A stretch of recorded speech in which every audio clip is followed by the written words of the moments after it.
Halo sobat-sobat semua, kembali lagi di channel Behold.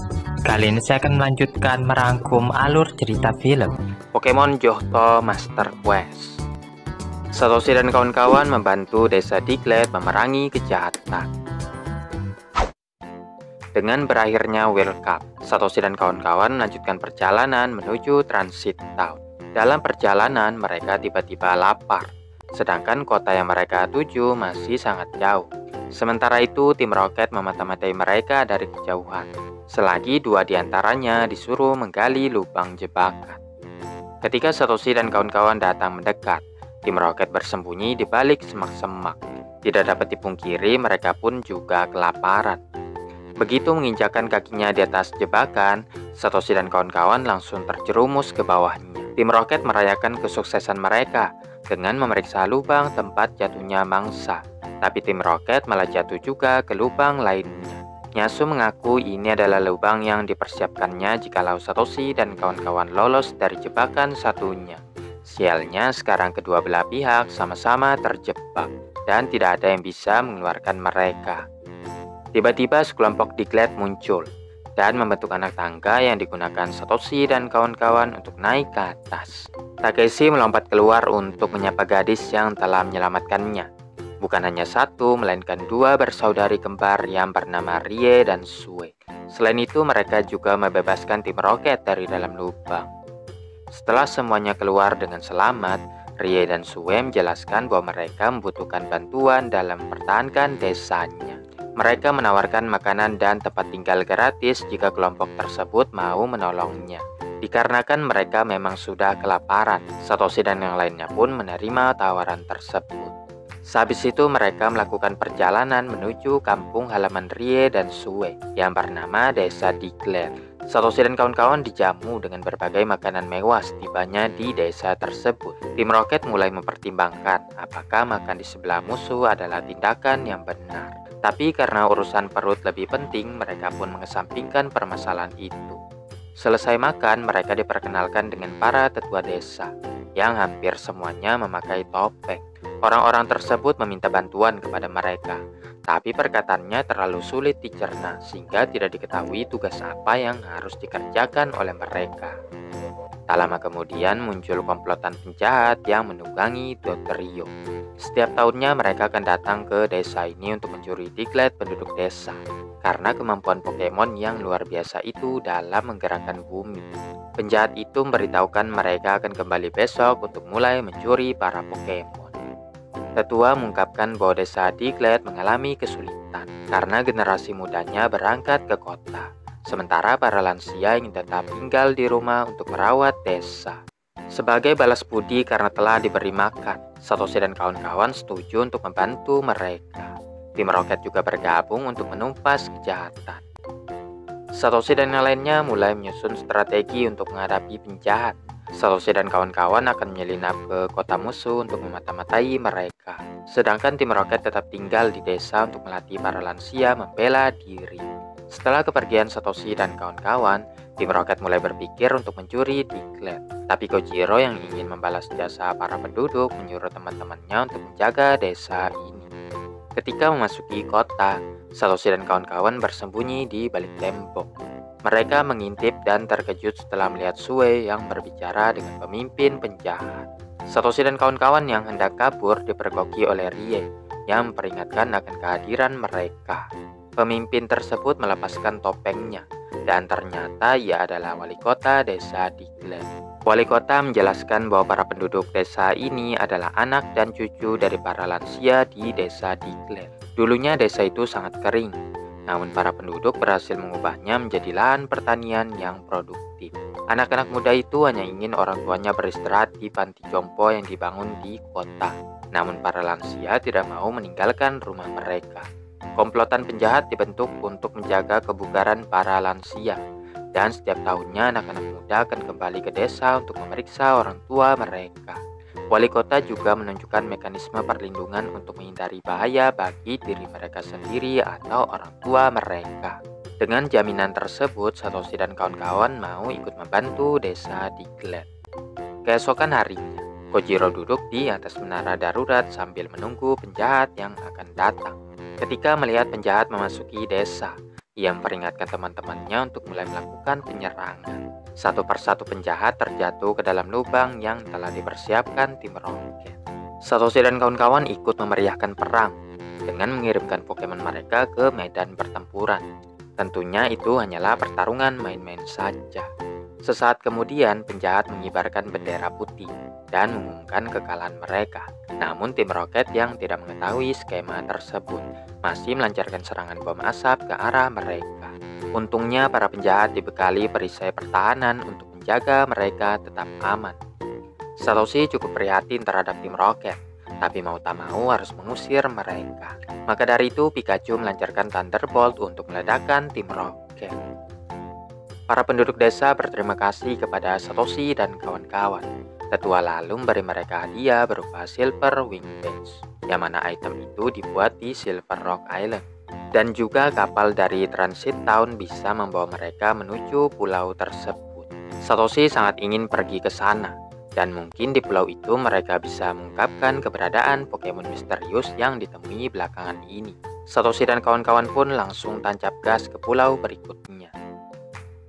Sesampainya di Kasado City, mereka mulai berkeliling kota, memperhatikan semuanya dibentuk dan didekorasi dengan motif Silverwing. Tiba-tiba seorang salesman muncul dan menawarkan pin Silverwing yang 100% murni. Meskipun Satoshi dan kawan-kawan sudah menolaknya, tapi salesman itu bersikeras untuk menjual barang dagangannya. Sampai kemudian muncul seorang wanita yang mengambil pin Silverwing itu dan menghancurkannya di depan salesman, membuktikan bahwa item tersebut palsu. Satoshi dan kawan-kawan lalu menanyakan bagaimana wanita itu tahu bahwa pin itu palsu. Jawabannya mudah, karena ia punya yang asli, yang ketika dibengkokkan pin itu tidak patah. Yuriko mengajak mereka mampir ke tokonya, di mana Takeshi menyatakan perasaannya dan rela tinggal bersamanya walaupun harus membuang teman-temannya. Seperti biasa, Kasumi menjewer kupingnya lagi. Satoshi mendesak informasi lebih lengkap tentang Silverwing, dan Yuriko mempertimbangkan seorang teman yang mungkin tahu lebih banyak.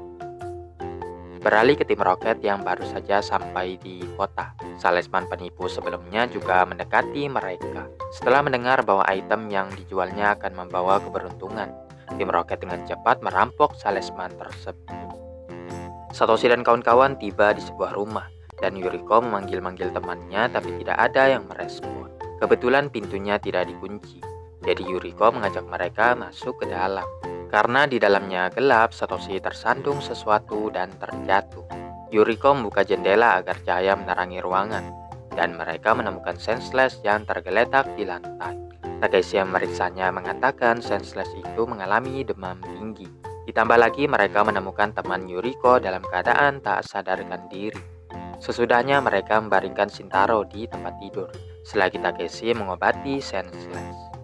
Yuriko kesal dengan teman baiknya yang mengerjakan pin Silverwing tapi tidak memperhatikan kesehatan badannya.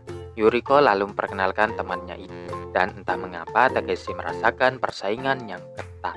Dari gerak-geriknya saja, Kasumi tahu bahwa sebenarnya mereka berdua saling menyukai. Takeshi yang mendengarnya merasa sangat terpuruk. Berhubung Satoshi dan kawan-kawan sangat tertarik dengan Silverwing, Shintaro mengizinkan mereka untuk menginap di rumahnya. Shintaro menceritakan kisah kakek buyutnya tentang badai yang menenggelamkan kapal. Namun Pokemon misterius datang untuk menyelamatkan semua orang.